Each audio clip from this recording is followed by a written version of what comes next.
I'm George Simons, co-founder of SoloSuit. Today I'm going to show you folks in North Carolina how to respond to a debt collection lawsuit. All right, first thing you need to know is that you only have 30 days to respond to a lawsuit, otherwise you automatically lose. You're like, what, 30 days? Yeah, it's really fast. It's not a whole lot of time. All right, the clock is ticking. There's no exceptions in North Carolina. Deadline's just the same everywhere for all types of lawsuits. 30 days to respond, otherwise you automatically lose your case. So now that's out of the way, there's just 3 steps to responding to a lawsuit in North Carolina. Step number 1, you got to start your answer document. Step number 2, you got to make your affirmative defenses. Step number 3, you got to file that document with the court and with the opposing attorney. All right. If that's sounding like crazy, like, man, I really don't want to do any of that crap, you can just go over to SoloSuit.com. We can help you respond to the lawsuit. We can actually do it for you. You can go on our website, answer a few questions to generate an answer document to respond, and then we will have an attorney review the document and we'll file it for you. All right, so step number 1 is to create your answer document to respond to the summons.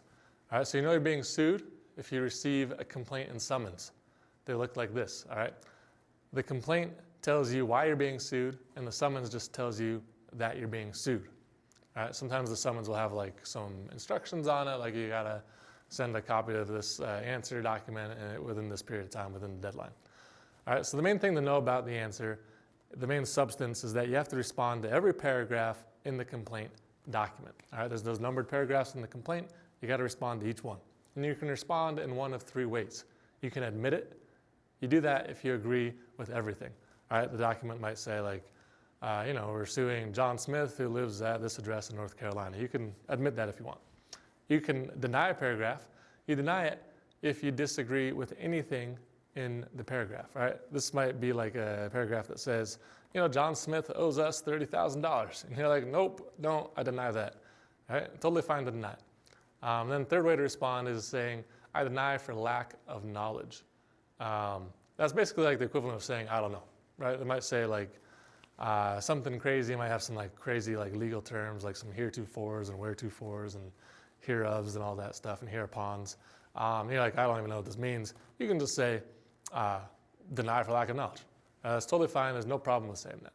All right, so that brings us to step number 2, which is assert your affirmative defenses. All right, affirmative defenses, that's just like a fancy way of saying, make your defense. This is where you're going to list all the reasons why the other party, why the debt collector should lose and you should win. All right, something to know. I mean, this isn't really just where you like make your entire case. You don't just like ramble on about how your dog died and you had a bunch of money and you spent it all and then you lost and you couldn't pay off your debts.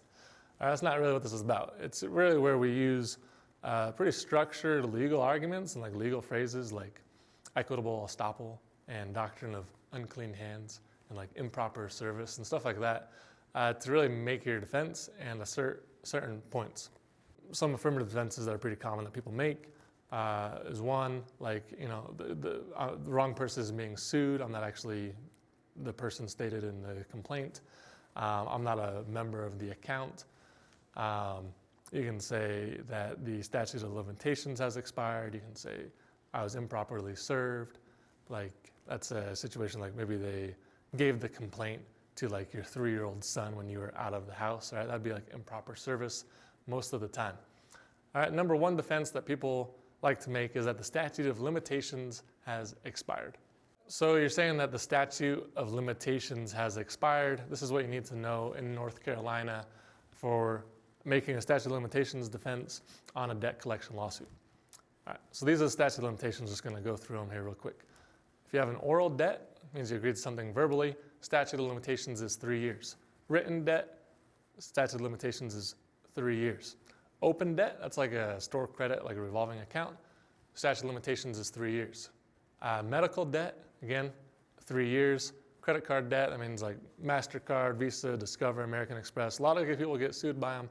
Most litigious credit card is actually Capital One. All right, so when you have like that slogan like Capital One, what's in your wallet? Actually, what's in your wallet is a pending lawsuit. All right? Statute of limitations, 3 years. Auto loan debt, you bought like a fancy, sweet truck or something, or like a nice little sports car or something like that. You can't pay it off. auto loan debt statute of limitations is 4 years. Mortgages, 10 years. State tax debt, there's no limit on that, right? That means the state can come after you for the rest of your life if you decide not to pay state taxes. It means you always want to pay your state taxes. And then court judgments, 10 years, all right? What is a court judgment? That's what happens if you lose your debt collection lawsuit. You get a judgment against you, and now instead of having the shorter period of time where they could come after you, now the collector can come after you for another 10 years. That's a long time. So how the statute of limitations works, it begins ticking, the clock starts ticking from the last time that you made a payment on the account. All right, so that means if the last time you made a payment on your auto loan was like January 2020, then the period of time, the statute of limitations would start ticking from that day. And then once the date has passed, they can't sue you for it after that. And this is really a once-in-a-lifetime opportunity. You got to make the defenses on the answer when you respond to the lawsuit. If you don't, you can't make them later. So it's really important. That's why you want to use SoloSuit to help you respond and make sure you get all of the defenses in there properly.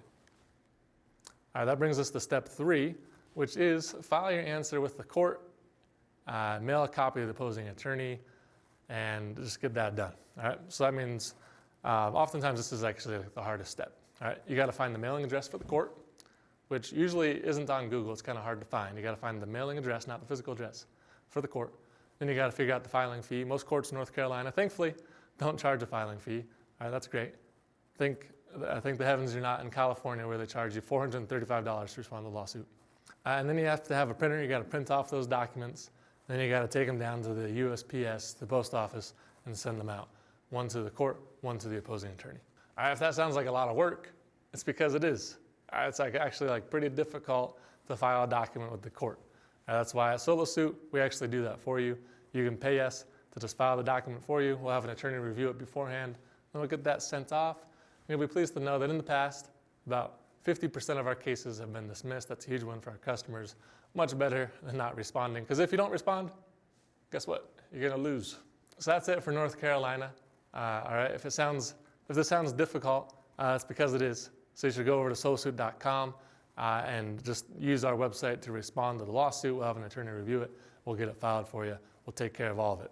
All right, that's it. Thanks.